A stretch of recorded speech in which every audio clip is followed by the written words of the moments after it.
It is the ultimate competition on an international stage. Soccer teams from around the world are working to prove themselves in this year's FIFA Men's World Cup in Qatar. When it's all said and done, organizers estimate some 5 billion people will have watched matches at some point during the tournament's 29-day run. Fans here at home are pumped, not just because we're becoming established as a main soccer city, and we are, but because in 4 years that same international spotlight will shine on Kansas City.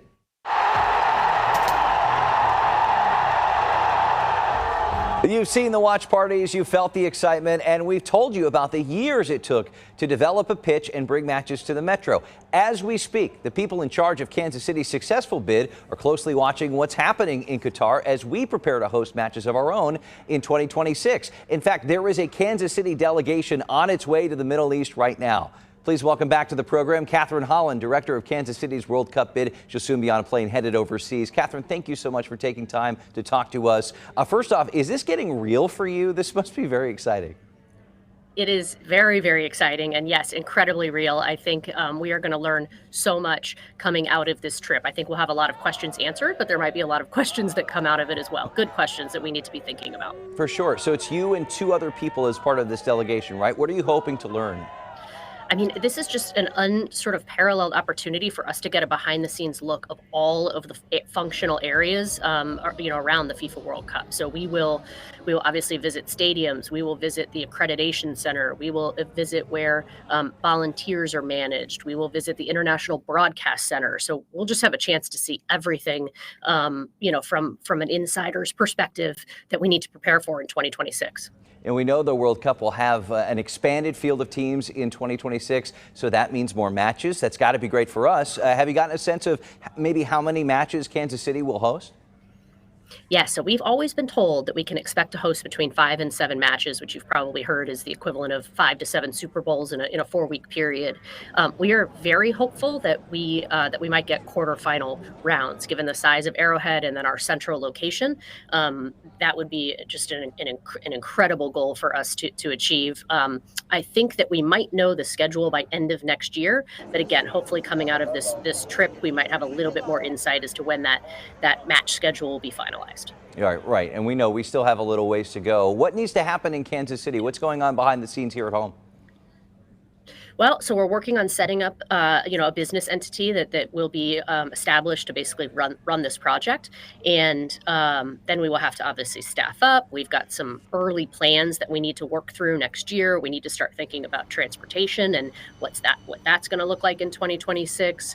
FIFA Fan Fest, again, we're waiting on some direction from FIFA with respect to that, but it certainly isn't lost on us that when we get back from this trip in early 2023, we really need to hit the ground running from a planning perspective. For sure. You mentioned fans, and it has just been so great to see Kansas City on the world stage, see the fan excitement so high. The world's been getting glimpses at Kansas City. When do tickets go on sale for the games in Kansas City, or is it too early to tell? Do we know how that's going to work?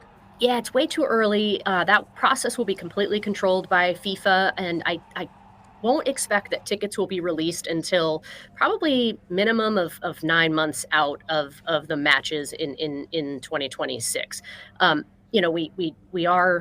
We have the understanding that they will be sort of pricing according to market. So they'll look at Kansas City. We've sent them a ton of information for them to review with respect to, sort of how Sporting Kansas City tickets are priced, how the Kansas City Chiefs tickets are priced, how the current tickets are priced. And they're aggregating all of that information across all the markets to come up with a good strategy that will be supported in, again, each host city. I want to go back to your point, though. 5 to 7 matches, as you said. These are gigantic matches. Like it's having the Super Bowl at Arrowhead 5 to 7 times. Just the infrastructure and getting everything around that, that's a monumental task. Well, we would not have been awarded host city duties if we didn't have the infrastructure in place already, if we didn't have the necessary number of hotel rooms, if we hadn't put together a high-level transportation plan for them. Certainly, if smart infrastructure development happens as a result of us being awarded the World Cup in 2026, that's great. But again, FIFA is very conscious of the fact that they did not award any host city duties to cities that weren't currently in a position to be able to host the event. Right, it's a good point. And we talk about seeing the big watch parties at Power and Light, host to just So many fans rooting for U.S. and Mexico this time around. Will we see more of the same here, or are we going to see like multiple kinds of power light districts maybe around the Metro? Is that the plan? Possibly. Again, we are working on a plan for FIFA Fan Fest. Like I said, we are waiting on some direction from FIFA. Historically, a Fan Fest has been sort of one giant space that's been secured, but there is a possibility that maybe there are multiple Fan Fests across our metropolitan area and even region to draw fans in and give them the opportunity to experience a lot of different areas of our city. Well, we're excited to see what the future holds. Catherine Holland, thanks so much, and good luck on your trip. We'll talk once you get back. Thank you so much for having me.